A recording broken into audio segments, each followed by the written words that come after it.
Yeah, yeah, yeah.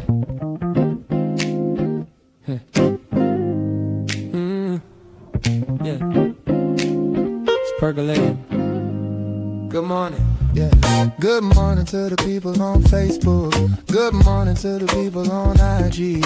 Good morning to the people on the YouTube. Good morning to the people on LinkedIn and Twitter too. Java. Percolating. Get a vibe, stay ready. Truth in the cup, keep it strong, keep it steady. Pull up a chair, yeah. Take a sip with me. Good morning, good people. Java with Jimmy. Good morning.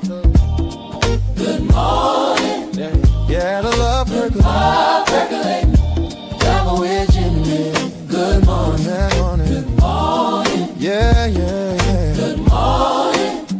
Yeah, the love percolating. Yeah, Java with Jimmy. Good morning. Percolating. Yeah, we in it. Yeah, we in it. Good morning. Good morning. Java with Jimmy. Percolating. Yeah, we in it. Yeah, we in it. Good morning. Good morning. Java with Jimmy.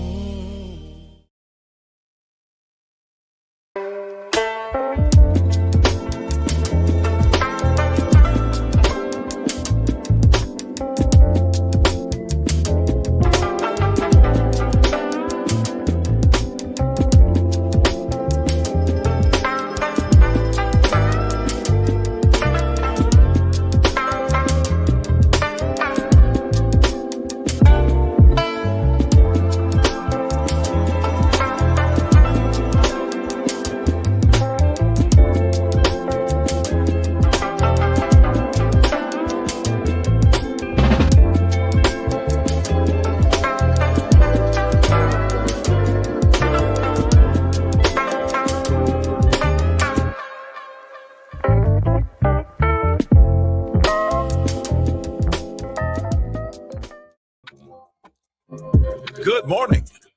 Welcome to the Java Cafe, Java fam. Good morning, everybody. Good morning, good morning, good morning. I sound a little bit excited about this We Need to Know Wednesday because typically we need to know, I can talk today. We Need to Know Wednesday is often associated with, it started in violence prevention. We were sharing information about public health, some politics and things like that. And trust me, we're going to get into that tomorrow night at 8 p.m. with Carlos Enriquez. But today's We Need to Know is centered in Black excellence. It's centered in Black excellence at both ends of the age spectrum of three Black men. We have a 10-year-old, and then we have a couple of brothers that's older than 10 years old that are coming in at 10:30. So at 10 a.m., I am excited to have this young king in the Java Cafe.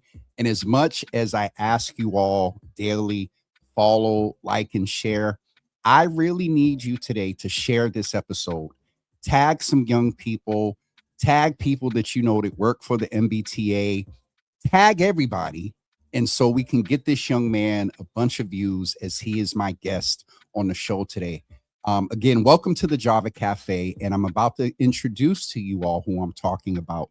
At the 10:30 hour, we will have James and John O'Brien, but right now I'm getting ready to introduce to some and present to others this great young man by the name of Makai. I want to say King. Am I in trouble? Is King? Okay. It's Makai King. And so Makai, good morning, sir. Good morning. Thank you for having me here. I am so excited to have you here, and I can see that you do not play with being a professional. And so I think, wait a minute, hold on. I think we're making history today. You are my youngest guest ever. You are my youngest guest ever. And I only bring that up, Makai, because I did send your mom just some information about what we would discuss today. And so I want to make sure I stick to that and I don't get in trouble. But do me a favor, as we're getting ready to get into your interview, if you could slide a little bit and let's talk to mom for 1 second, and then the show is going to be all yours. Bye, guys. I love this person. He's going to have his own show soon. I love his personality. And so, Michelle, if I may ask you, we are familiar with each other. Please introduce yourself And then I want you to give me one word that describes everything that's going on with Makai. And then we're going to come back toward the end with you and ask you from a parental standpoint how you're supporting him and just check in with you as well. But say good morning to the audience and give me one word to describe this reaction and the notoriety that Makai is getting. Good morning, everybody. My name is Michelle King. I'm Makai's mom. And so far, this journey has been amazing, simply amazing. I am definitely glad to hear that. And I'm excited about the We Need to Know Wednesday being positive today, because there is so much going on in the world and we hear negative things about our young people. And so I'm so glad to have him here. All right, Michelle, if you could scoop back over and then Makai come. I'm not ready for you. Come back over a little to the middle so we can make sure, because you have your own Instagram page and people are going to see this on there. And so Makai, if you could say hello to the audience, and I'm going to ask you this one word as well, and then we'll get into the questions. If you could give me one word for yourself about everything that's going on with you, say good morning to the audience and give me your word. Good morning. Good morning, guys. And it's me, Makai King the Tea. All right. I just wanted to check in on one word with you about how, like, all that's going on. What's your one word to describe how you feel or everything is happening? I feel very excited. And what's happening right now is just pretty, same exciting. Yeah. I am definitely glad that I'm just trying to make sure I got, okay, here we go. Cause I'm not messing with you, Makai, because you have the potential to get me together real quick. And so you said that you're tired. It's summertime. You're supposed to be relaxing and having a good time. Are you working? Right now I am. Right now. I'm sorry that we have you, up. You only got a couple weeks left before school started. And so let me just go ahead and, ask you, how did it start, Makai? Like, how did this get started? Did you, when you were little, did you play with trains and things like that? Like, when did you get on the journey of becoming the king of the tea? So when my mom I got a tumbler from I have been received a present from my mom's nurse, and her husband works for the tea, and my mom's nurse delivered the MBTA stuff like the tumbler and the stuff like that to be delivered to me. And that is how that the tea got on your attention, from just seeing all the merch, as we call it.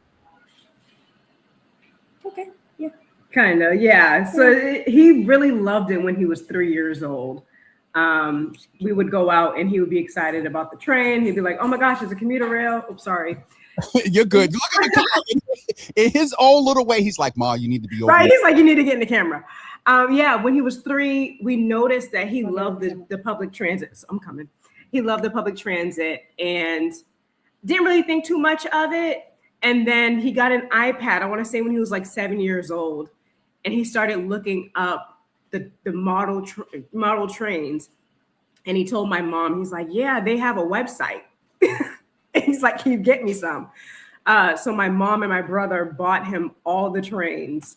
The orange, the red, the blue, the green, the commuter rail, and then the bus. So that's really how things started around the age of 3, but really became something when he was about 9-ish, when he received that gift, and I posted that great moment on TikTok. And, because again, like you said earlier, everything that's going on in the world, there's so much negativity.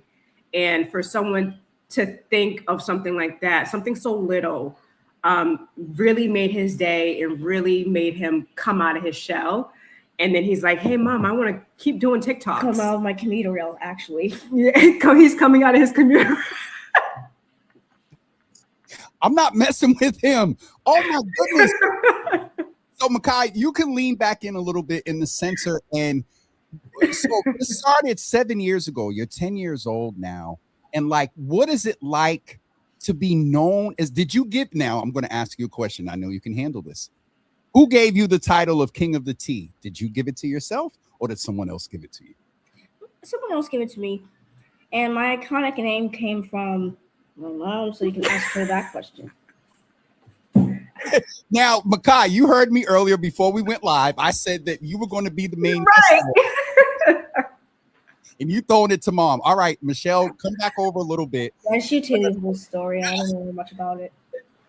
So I wanted something catchy.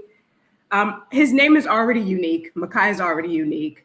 But I wanted it to be catchy yet memorable, so everybody can remember it. So his actual name is Makai King, which is great because I'm a little, as long as it matters. so it's like it goes together, Makai King and then of the tea. okay. So you'll never forget his actual name. It's No, Makai. we're not. Trust me. The audience today is not going to forget this young king. All right, Makai, come back over. You're getting a little bit of extra steps and exercise today. And so, let me ask you this other piece about, have you met any like major MBTA officials? Have you been invited by the MBTA to visit or do anything like that? I haven't. So yeah, I have met the. So I have met the general manager of the MBTA. His name is Philip Ng, and he's the general manager of the team. And he also gave me this pin, this golden pin right here, and it's pretty cool actually because the team is always golden. That will be a good transition. We glad that you met the and I'm mad that you didn't say the general. You said the gen manager. You're already like taking the lingo.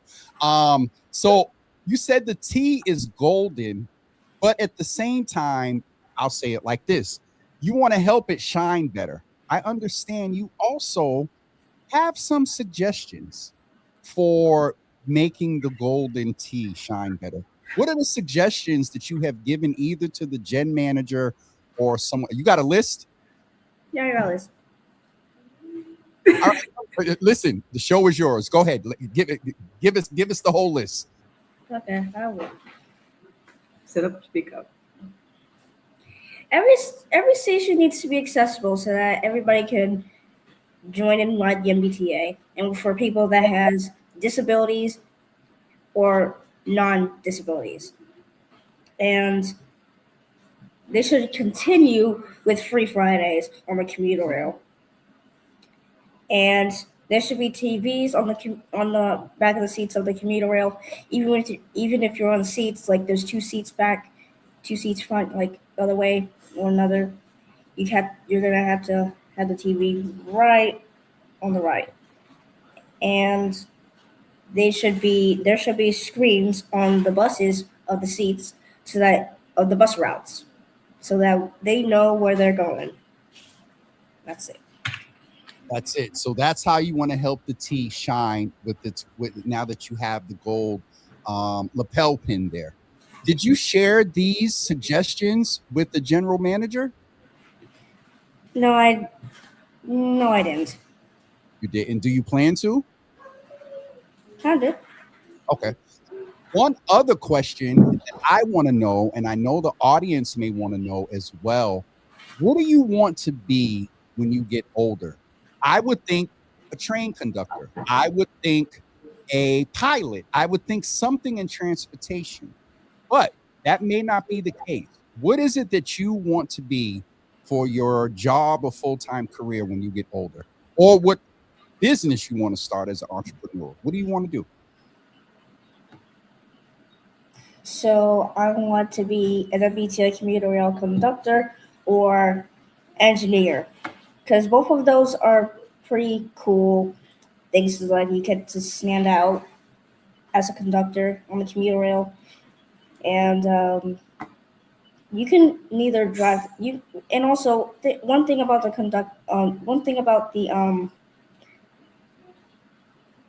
engineer part. You get to drive the train. It's pretty cool, actually. So yeah. So you want to either drive the train or be the conductor outside that gets the people on, collects the tickets rather, and welcomes people as well. Let me ask you, in one of your suggestions, you mentioned the word accessibility. Some may say that at 10 years old, what does this young man know about accessibility? May I ask you for just your thoughts about accessibility? You mentioned people with disabilities and not, but just give me a little bit more at 10 years old, how accessibility may have got on your radar. Because it's because one second, I think I'm gonna have a thought about that. I do listen. I do it all the time. I lose my train of thought all the time, brother. At least twice a week up on here.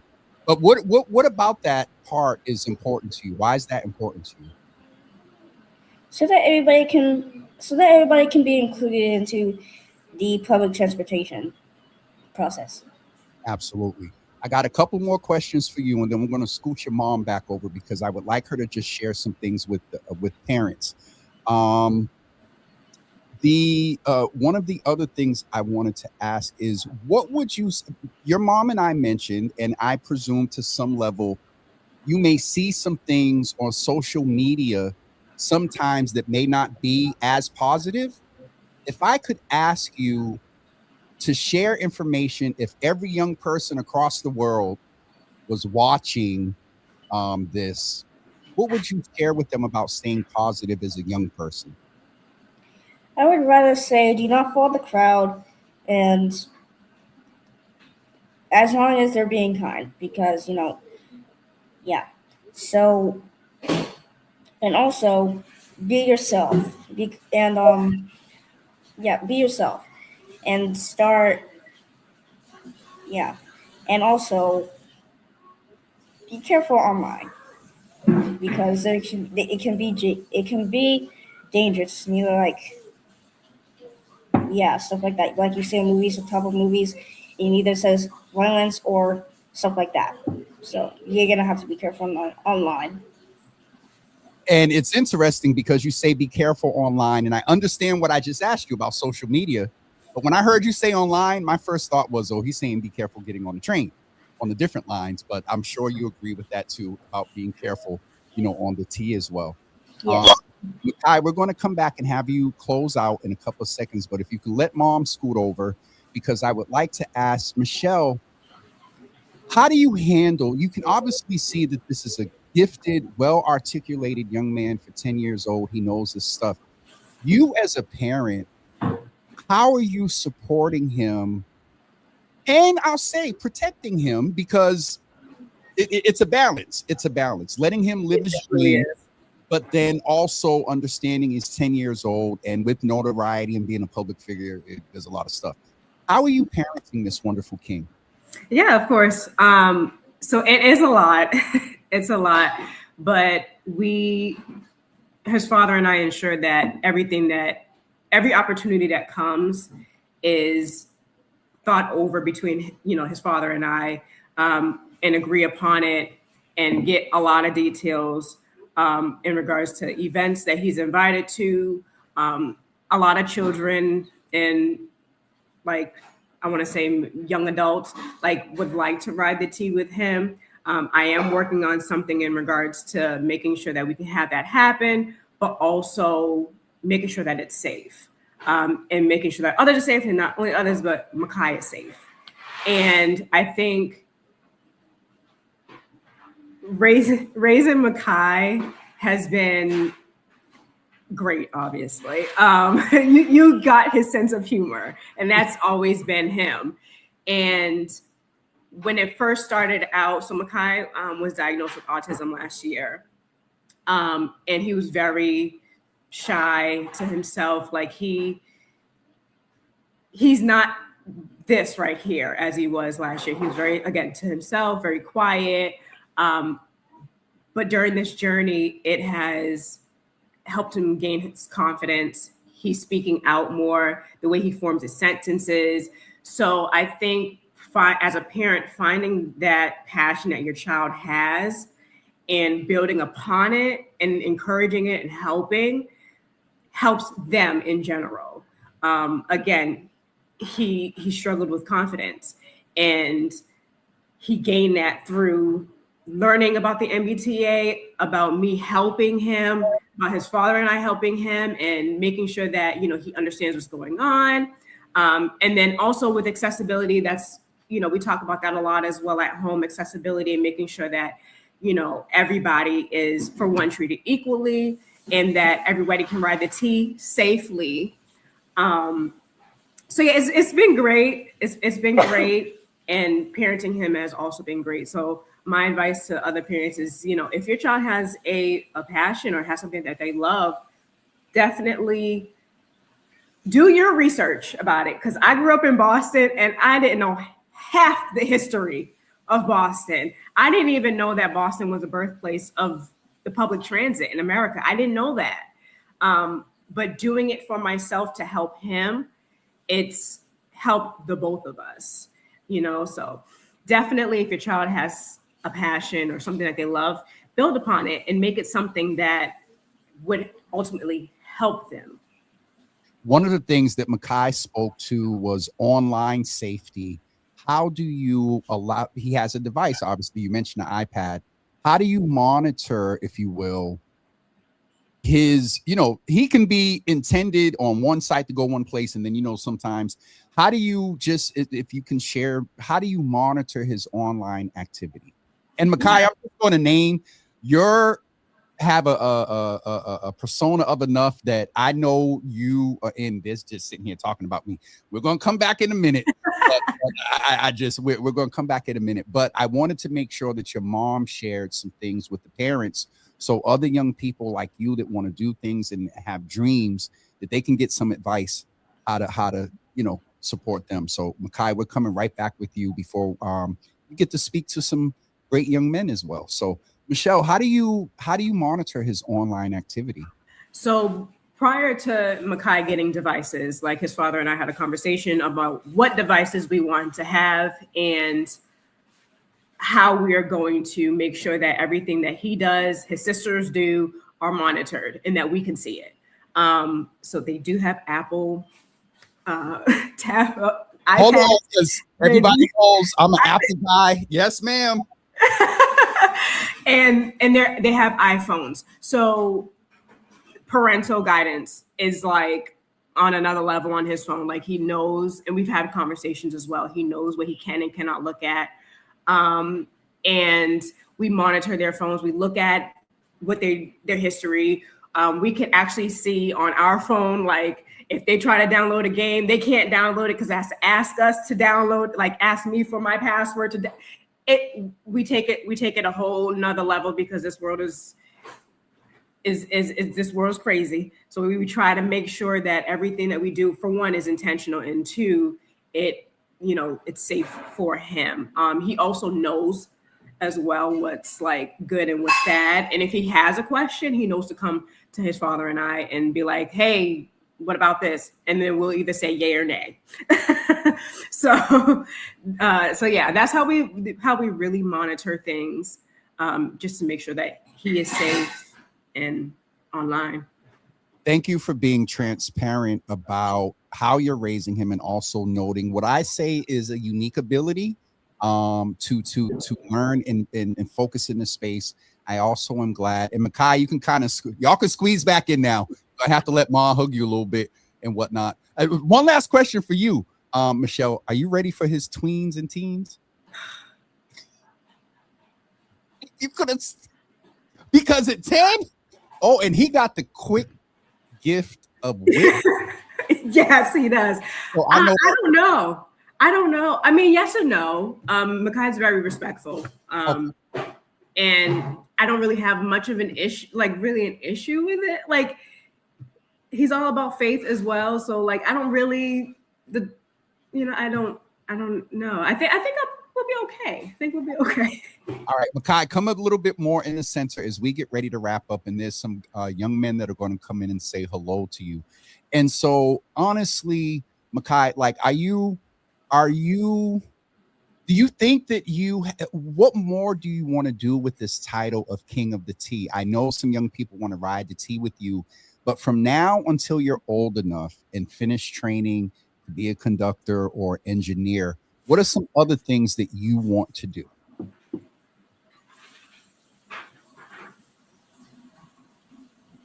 Or are you already doing it? Go ahead, Makai. I'm sorry. Go ahead.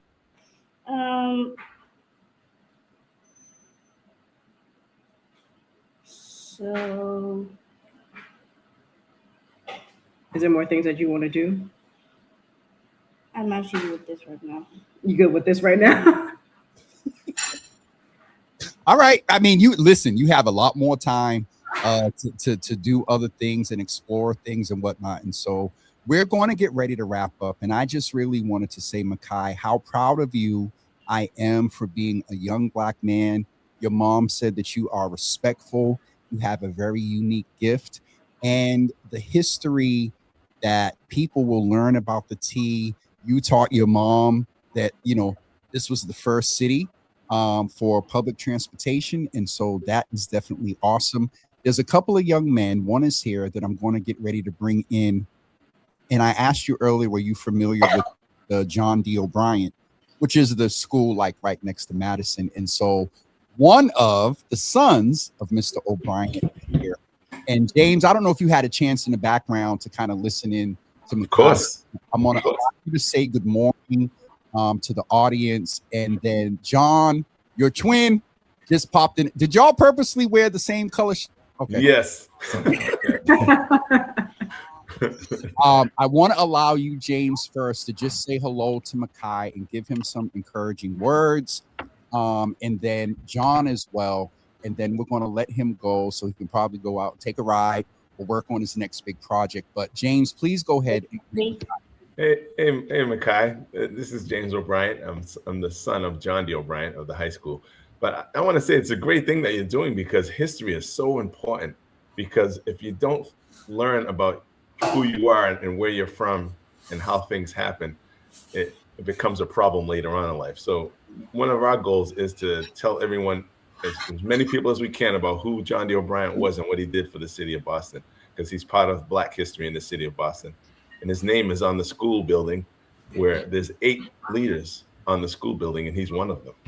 Like you have Martin Luther King, you have Phyllis Wheatley, now you have John D. O'Brien. So, hey, but keep doing what you're doing, because your friends are going to learn a lot from you. I swear they will. I have a good idea for you, Makai. Well, I'm John D. O'Brien Jr. And yes, we are twins, and you have to adjust your camera. We're identical twins. So if you like stuff that's going on with the tea and you want to be an engineer, get books that you like and start reading up on it. Nobody's stopping you from going out, and just make it a hobby. Read and get yourself involved in what you like, and it'll really work out for you down the road. It's nice to meet you, Makai. Thank both of you. I said before you guys got on that I am glad today that we are seeing from y'all can tell us later, from an age standpoint, we are seeing Black excellence with Black young men, one at 10 years old and then 64 years old. 64. Michelle and Makai, hold on, brothers. We're going to bring you right back in 2 seconds. Just stay right there.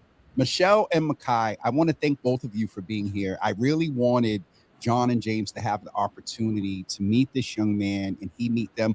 Makai, do you want to respond to anything that both of the brothers said to you before we let you go?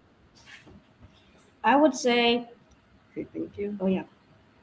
Say thank you. Say thank you. Look, Michelle, he got it. He looked like he already had something in his head to say. Go ahead.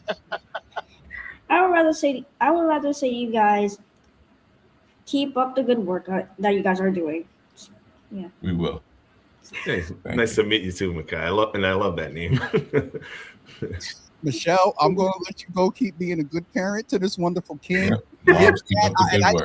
I just want to say that is probably at work. I'm glad that you named him because I want to be intentional about that. That Makai's dad is there and involved as well. He's just not on the screen right now. So please give him our best and encourage him to keep raising this young king along with you. And Michelle, please, you got my info. I saw the picture. I remember them. Remember your mother and your aunt. So yeah, that Heath Street bond is there, just on top of the fact that this young king is doing great things. So please keep us involved. Let us know how we can be helpful to raise his brand. If you do set up the event or the ride, please let us know and we'll try to cover it. We'll do. We are planning a book reading. I did made a book, Makai on the Move. Wait, hold it up fully into the screen. Hold on now. What? Wow. He's an author.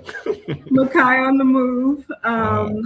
Basically nice. just encouraging others like him to continue to follow their passion, no matter what it is, and to be themselves. All right. Can I get a copy? Listen, John and James, I'm going to send y'all the link right now because I've been known to do stuff in real time. So, ladies and gentlemen, if you are watching on Java with Jimmy on YouTube or on Facebook, I just put the link for you to go get the book right there. It is hyperlinked, and so you can go get the book and support this young man and his mom and what he's doing. And I'm just, Michelle, it's amazing. It's amazing just to see the greatness of this young Black king in our community and bringing attention to what he's doing. And I know a couple of, last time I had a young man on, I think a little bit older than him, they got invited to probation office. They was the probation officer chief for the day. And so I know some folks are watching and may reach out to really bring some attention and encouragement to this young man. So thank you both. And the last thing I'll say is that if you all want to follow Makai, you want to go to, well, Michelle, just tell them. Yep. At tracks_facts on Instagram, and then on TikTok it is at Michelle_Makai, and then same for Facebook, Tracks and Facts with Makai. All right, did I get this right for Instagram? It's tracks_facts. Yes. All right, go follow Makai, you all right now. Make his numbers go up, and we will definitely have him back. And thank you so much, Michelle. Thank you guys so much for this opportunity. Makai, thank you, brother. Good to meet you. Good to meet you. Take care. All right. Brother John and James, it is an honor to have you here. I will say that I'm glad that we were able to pull it off because, you know, yours truly kind of in the background logistics, some things happen. So I thank you for your flexibility to come in. And so I want to just jump in on this a little bit. In the piece of legacy and seeing this young man, in the context of what we're here to talk about, your father's legacy today, there's a lot of conversation about this generation, you know, a legacy of old and whatnot. James, I'll ask you first. Just what is your first impression of seeing in real time this young king beginning his legacy? Well, yeah, everyone starts with at the beginning, right? You just don't know where it's going to go, but you want to continue to do what you do, and you'll see where it goes. But I'm proud of him. I mean, because, you know, most kids are talking about what they see on the phone, and he's talking about something that's going to be great for his future, you know, and I think it'll rub off on his friends, which is the most important part. You know, the people you hang around, you want them to do similar things to you, you know, for you, with you. And that would be great for him to spread that knowledge. Absolutely. And I happen to love trains and planes. I happen to love trains and planes myself. That commonality is definitely awesome. John, I'll ask you the same question. Just what was your first impression and what thoughts do you have around seeing this young man beginning his legacy? We were right in the thick of it. I mean, campaigning door to door. You know, they didn't have cell phones back then. He's talking about Makai, John. He's talking about Makai. Oh, I thought you were talking about John D. O'Brien. Yeah, no, we'll get to that. Okay. Oh, Makai, he was a lovely young guy. He's and it looks like he's very eager to learn and continue his growth in the engineering field for the train system, for the MBTA. Let's definitely get ready. And I saw that twin action going on right there real quick, getting on together. And so, John, I think you were the first person that reached out, if I remember right. And so first, greet the audience and say hello. And then I want to ask you to give me one word that describes your father's legacy it has nothing to do with the school. And you know why I say that? Give me one word that describes, say hello, and then give me one word that describes your father's legacy. Well, I'm John D. O'Brien Jr., as you know. I have a career in technology. I'm a senior desktop support specialist for a law firm. We help partners and attorneys with their computer issues and so forth. So the one word I'll give you is he had extremely effective leadership. And the people asked him to come on their boards everywhere. And we'll go through that when we get into the weeds. But this is what I remember most about him, that he could reach across the aisle. He could work with anyone, any race, any nationality. He just had that about him. Great leader. All right.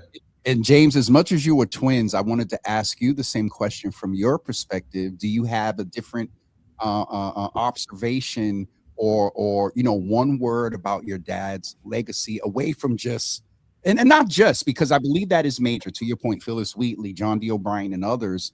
But one of the things that we talked about when we met was that a lot of people just think it's the school. So that's why I'm being intentional about his legacy beyond his name on the school. All right. Yep. So my name is James O'Brien, and I also work in the field of technology. I work at Northeast University. I help the students and staff and faculty and anybody else who needs help with the computer, because as you know, everyone needs email. So I'm also an alumni of Northeast University, and I'm on the alumni board with WRBB with some of the greats that you see in media. So my one word to describe John D. O'Brien is visionary. There's so many other words, but I'll give you that one, visionary. Both of your words have to do with some things that are present in Boston right now. Maybe we can talk about that at a later date. But leadership and visionary, I think, as Black men and in our Black community right now is hugely important. And so I thank both of you for, one, greeting and encouraging Makai, as well as just being with us today. And so we're going to talk about, your dad and tell us, like, and James, I'll start with you this time. What was it like growing up in a home with a parent that was active in community? I don't know at what point he became the public figure, how old you were. Like, what was that like? Just give us a couple of seconds of that. It was incredible, actually. So growing up, my father loved sports, and there were 5 boys, and we all played sports out in the yard all the time. And other kids would come to our neighborhood, to our area to play because they saw the father figure. He was out there playing basketball with us. But having him as a father, it was just like so instrumental. We still miss him today. He passed away in '92, and it's like you still want to talk to him, and you have that feeling and how much he did for people. You've seen how great he was with people. But, and John, I would ask you the same question there. What was it like growing up? And I want to ask a real deviating question. Who's the oldest between the two of you? 8 minutes. That's it. 8 minutes is significant. Usually when or 8 minutes is significant. And so I was just curious. Who's the better looking one between the two of us? But there was a time when you couldn't tell us apart at all. Right? And as we got older, the features changed. It's the individualism. You had to live all those years looking just like somebody. So you're now, going into your individualism. But John, I'll ask you the same thing. What was it like seeing your dad, in public doing things, and then, coming home and experiencing him as being a father? What was that like? It was great. And then in the people he met, everyone he met, we met. You name them. Ted Kennedy, mayors, governors, all of them. We met them all through him. He would introduce us. He never left us out. But it was an honor growing up under my father, and he was well respected by everyone. And I'm going to tell you some things I enjoy. Like I'm a golfer, Jimmy. So I go to the tee box, and the guy goes, "Hey, O'Brien." No, he goes, "OB, you're up next." And the guy next to me goes, "Hey, what does OB stand for?" I said, "O'Brien," as in John D. O'Brien. "Do you know him?" He goes, "Do I know him? He was my guidance counselor at Tech." I'm like, yeah. I like hearing stories like that. And then obviously when we played the round, we talked about my father's legacy. And we get to hear many stories like that from people who lived that experience with him those years. people you don't even know, and it's thousands of people he affected. John, let me ask you, beginning here, what is one of those stories? What is, and we're going to talk about it in a couple of seconds, but what are one of the stories that may be featured? I shared with the audience when I posted, you guys are working on a documentary to honor his legacy, his life, and his memory. But tell us about one of those stories that you either heard about or witnessed yourself. Here's a great one. I'm a member at Morningstar Baptist Church.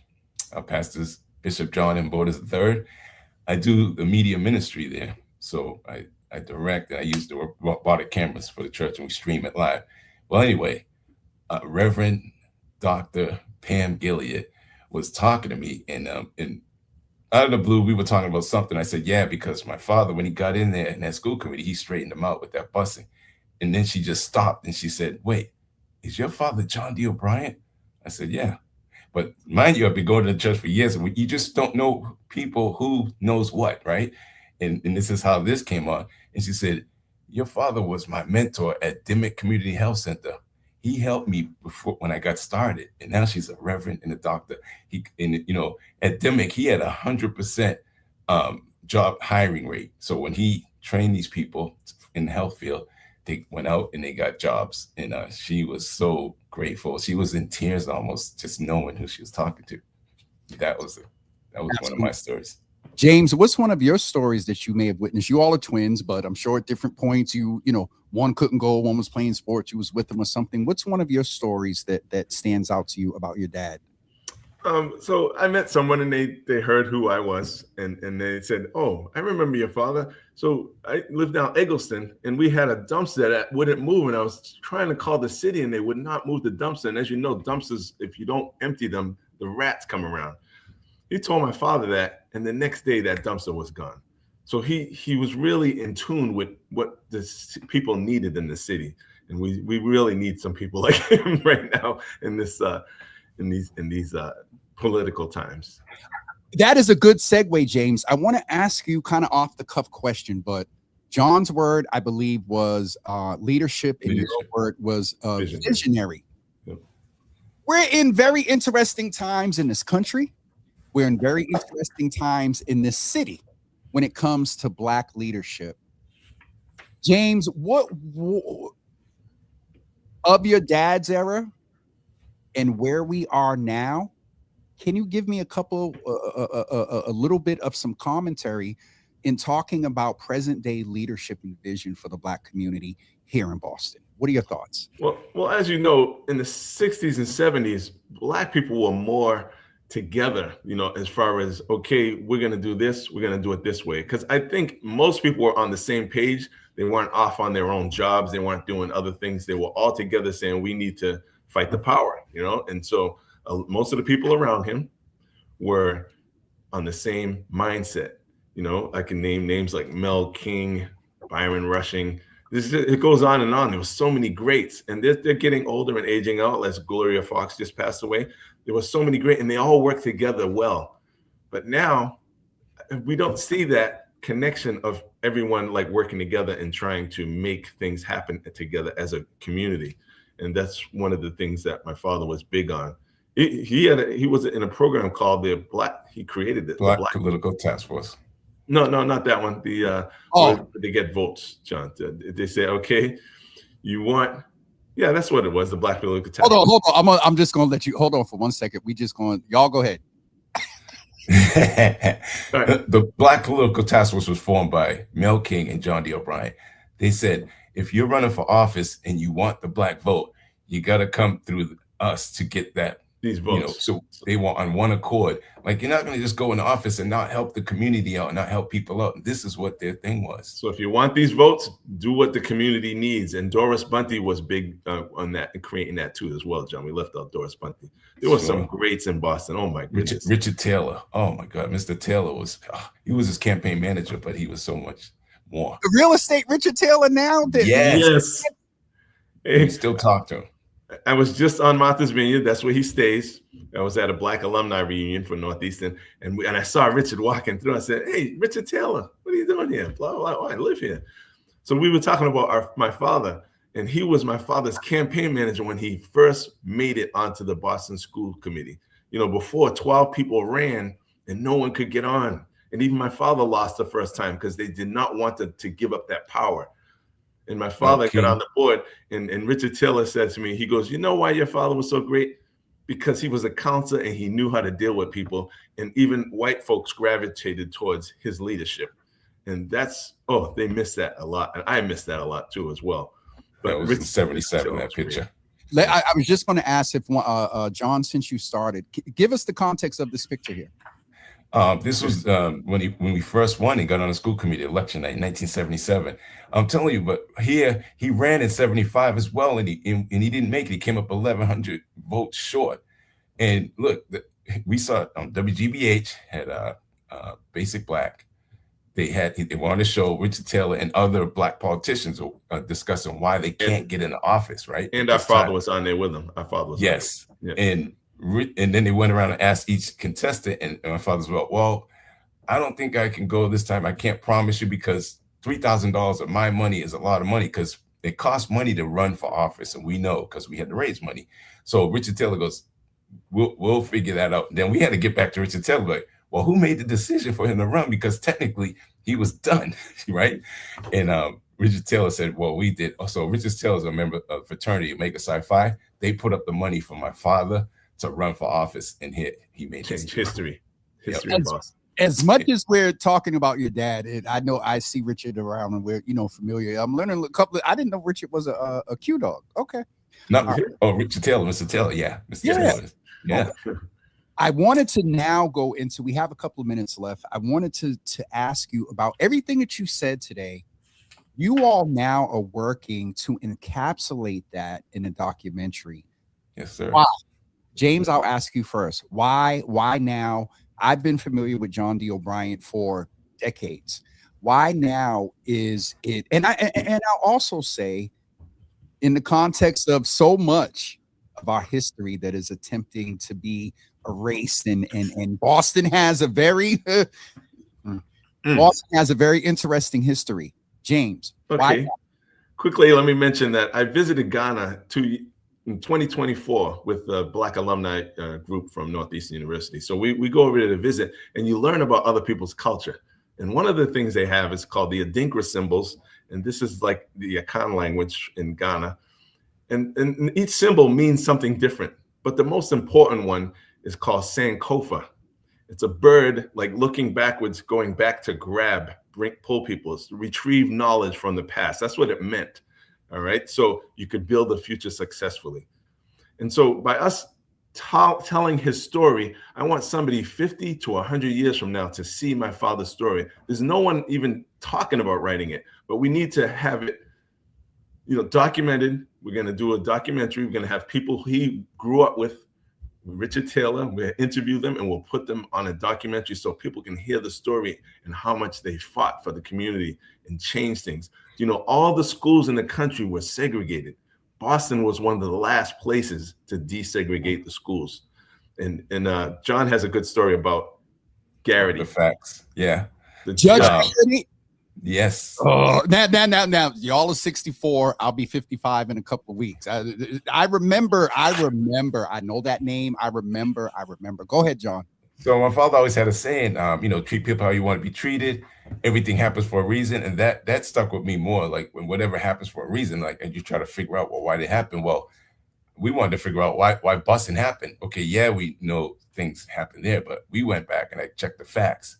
So you got to go back to 1954, Brown versus the Board of Education, and Thurgood Marshall and NAACP helped push that through. And then the following year, you had the March on Washington, which our father attended with the I Have a Dream speech. Then the year after that was 64, the Civil Rights Act, Lyndon Johnson signed into law, thanks to Martin Luther King. So that following year, here you go. This is where it happens. Massachusetts passed legislation in 1965 saying all state and public schools could not desegregate. Okay, that's 65. Here we are in 74. They're still segregated. So what does federal judge Arthur Garrity do in 74? He forced busing. And they did it in stages. They did South Boston first, and Charlestown, and so on. And it's just amazing. Then my father gets in 77, where if he got in 75, he could have been more influential. He was very influential in helping desegregate the schools, because guess what? The school committee was in contempt. They would not do what they were supposed to do. They're breaking the law, right? My father, the judge was able to talk to my father to get things back, the communication back and forth between the school committee. And, and later in life, my Dr. Richard O'Brien, he thanked my brother. Judge Garrity thanked him for doing what he did over the years. And we want to dig into that, but it's real tough getting into the research of other people. Of course, because that is such a stain on Boston's history that, of course, they would make it difficult to get that information. It is amazing to hear you say that Judge Garrity talked to your father. Yes. It's one of the most go-to influential, hardest pain points in this city, and the judge that made that determination talked to you. That is just yes. And I'm gonna say one more thing real quick. Okay, this law firm I work for did the pro bono for the Embrace statue. Okay, they didn't know who I was. They said, "Hey, we got a John O'Brien that works for our firm." They came to me and asked me, "Hey, would you mind speaking to our firm about a father's legacy?" Bingo. I said, "Can I bring my brother?" Yes. We put the slides together, and this is where that started. And when you get to the busing side, these people are lawyers and attorneys. You would think they would know about this. In their 20s and 30s. They're in their 20s Some and 30s. did not know that busing happened. Did not even know there was busing. This is the point where I think that the documentary is hugely important. And I will say that the timing of this is generally important to the point of going back, the symbol that you mentioned, James. But in these times, nationally, and then Black Boston right now is feeling very like, what's the example I use with Yawu?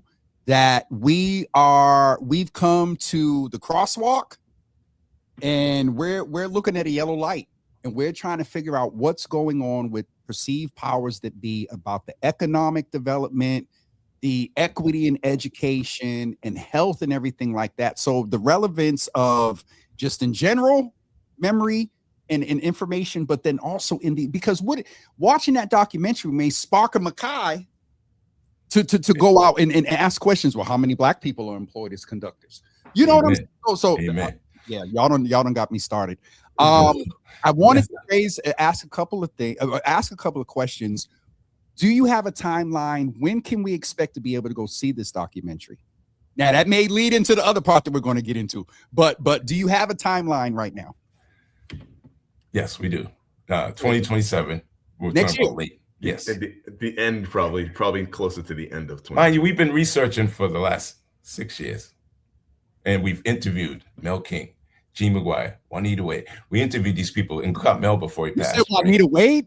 Oh, yes. To see, I'm telling my age now. We going back. Okay.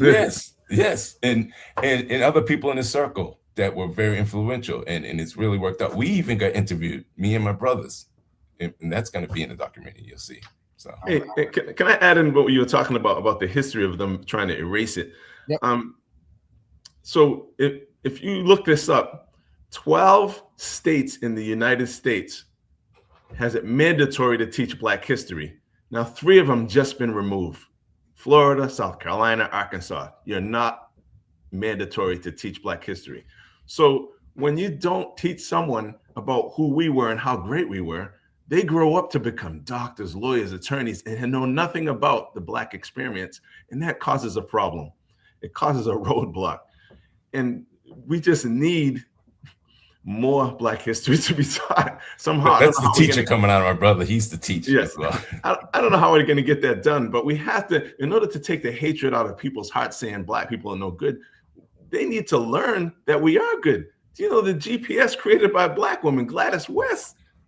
And you use the phone every day, but you have no respect because you never learned about who she was or many other things that we've done, So during our slides and our presentations, we'll sometimes he'll do a piece on Black history and I do a piece on Black health. I have my 5 pillars of health. So, one day we could come on and do the men's health thing. Part 2, Jimmy, part 2. But we have slides set up. He has slides set up with the Black history and I have slides set up with the health. And it's just, we use the platform too, not just to show about my father's, but to help people out, to give back. And that's I want to say thank you for starting what you did back in 2020, because you're bringing knowledge to people. It's most important. Jimmy, there's no program like this. Oh my goodness, man! People just need to know just basic things that we know, but most people don't know. So subscribe and like. Yeah. Thank you. Listen, I'm gonna have to clip that up. I wanted to, when you talk about support and things like that, I wanted to make sure, because I always like people to leave with the action. I got a bunch of actions, I got a bunch of ask out there in the community. But to this piece about history, and John, to your point about health, the correlation between the two, I believe, are so important. And so what I wanted to do right now is let folks know that if you believe in this vision of what both of these brothers are doing around the history of this great man, John D. O'Brien, I'll go on my Facebook page, but right now on the Java with Jimmy page, literally right now, the donation link to support the documentary is hyperlinked in the comments. And I tell my audience all the time, gentlemen, 20 people at $5, it's $100, but then you might have 3 that do 100. Every little bit counts. You know what I mean? And so I wanted to make sure that folks know that there is an opportunity to support. Before we get ready to wrap, I wanted to ask for one fun fact that we may have not known about Mr. O'Brien. And don't get in trouble with your brothers and family. Not two, but what's one fun fact about Mr. O'Brien that we don't know? I got you first, John. Let me go first. So my father loved the basketball. He's 5'7", and we found out Martin Luther King was 5'7" also. So these short guys had great stature and ambition, but he loved basketball to a point where he played at BU, where they didn't even want black people to go to college back in the day. He played at BU, and he was the captain of a Division I basketball team. And we didn't really know until later on down the line. But as we were growing up and we were younger, he would bring us to BU games, and we were trying to figure out basketball games. We were running around under the stands, age 10 or whatever. And what he was doing was something that he loved so much, and he wanted to become a coach, but it didn't happen. But the fact that he loved basketball, he knew everybody from the Boys and Girls Club, Roscoe Baker, Tommy McNair. He was very keen on getting people to play sports because it helps develop people, and that was a great fun fact to us, always be around playing basketball. And it was always in the backyard. We had one hoop up in the backyard. We were always playing. Gotcha. John? Some facts, but this is more like history. He was the first black guidance counselor of the city of Boston. He was the first black vice president Northeastern. First, you know what I mean? He was that trailblazer. And look, when he got to BU, he had to sue. He get lawyered up to sue to get into BU. Guess who comes 2 years later? Martin Luther King Jr. How do we know? Like in the 50s, that's what I'm saying. We don't know if in the 50s they weren't letting blacks go to college, right? Back then. And he was this trailblazer. And he had an amazing way about it. So are you saying that they're not that far-fetched? Are you saying that what Mr. O'Brien did to lay the foundation could have just turned the handle? No. Before folks start fussing, let's just keep it at turn the. I'm not going to take away from what your father did, absolutely, but to turn the doorknob for MLK to walk in. But we know what MLK did. I always tell students about this. I'm like, you know what life was like before Martin Luther King Jr. did what he did? Yeah. It was the Jim Crow laws. We couldn't go into restaurants or movie theaters because of your color. That's crazy. That wasn't that long ago. It's like, hey. Listen, we got about 1 minute, and I'll close with this. We know about the school. I believe I was aware of the school committee, but the etching of his legacy in education equity on a local and international level, we did not.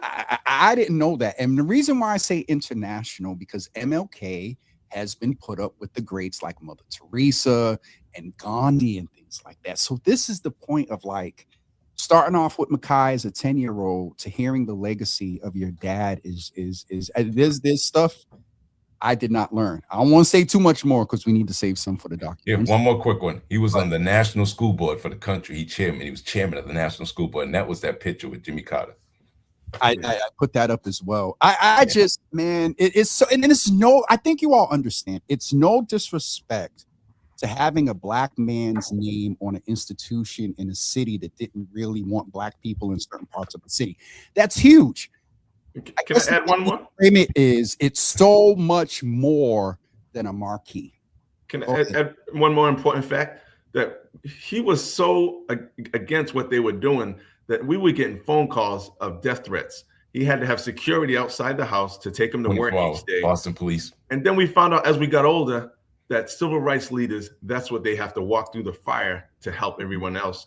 You know, Medgar Evers gets shot, Martin Luther King gets shot. And I had, I was feeling that somebody was going to kill him because they kept telling me. I was just going to ask, did you all deal with that? We were getting the phone calls, and it was bad. Oh, just to say we want our rights, civil rights.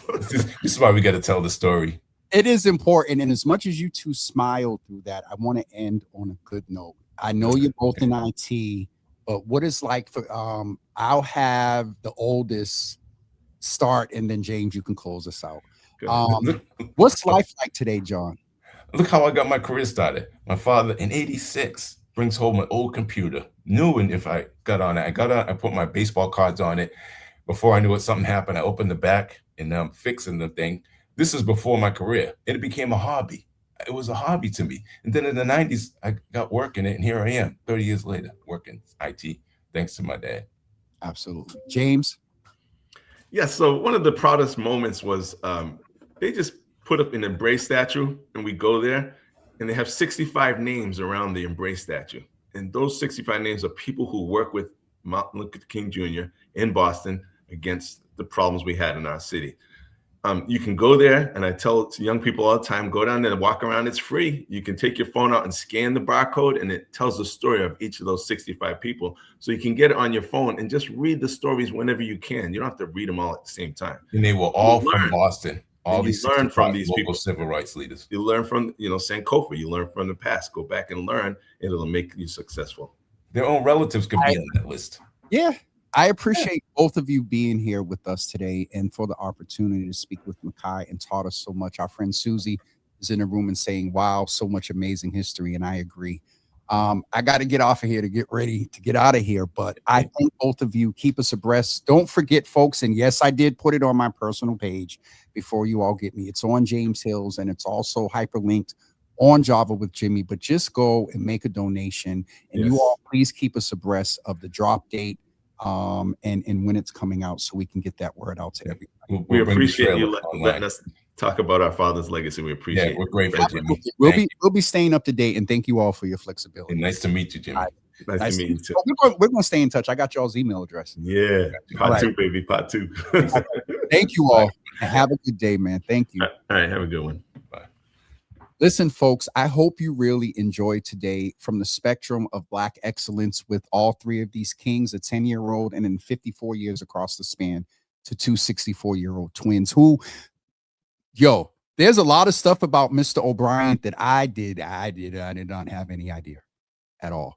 And the fact that what he did to sue BU, I don't think it's that far-fetched that result made it easier for MLK to get admitted into BU. That is just, and then everything from there. History is important. History is important. I want to thank all of you for being here today. Hi, Dina Marshall Tarver and Susie. I'm going to try to do hellos real quick. Asia, good morning to you. Good to see you in the room. Mama Java, good morning to you. Milagro, good morning to you. Sharon Cornelius, good morning to you. Pastor K, good morning to you. Also to Milton, my brother, good morning. Good to see you in the room. Also, Damami, good morning to D-Mommy, good morning. Good to see you in the room. And also, I think I got everybody on Facebook. Angela Spriggs, hi, how you doing? And also, did I get everybody? And this thing will not come down. Okay, there we go. And over on Instagram, there's a lot of hi to everybody over on Instagram. We're going to get ready to wrap up. There is no I need to take the day tomorrow. There is no show tomorrow during the day. However, tomorrow night at 8 p.m., we are chatting about the Suffolk County District Attorney race and also the first Suffolk District State Senator race. I encourage you to tune in tomorrow night. We've had a few powerful political election coverage, ballot questions. We're the platform that you go to for community and civic engagement here in the city of Boston. Let me tell y'all, tomorrow night, and it's no surprise, our guest tomorrow night, our Java Cafe political analyst, Carlos Enriquez, will be with us. And he and I have been doing some research and texting and graphs and OCPYF and voter turnout and comparisons and charts and things. And it's going to be an interesting conversation tomorrow. So please plan to be here tomorrow night at 8 o'clock. We will not be here in the morning.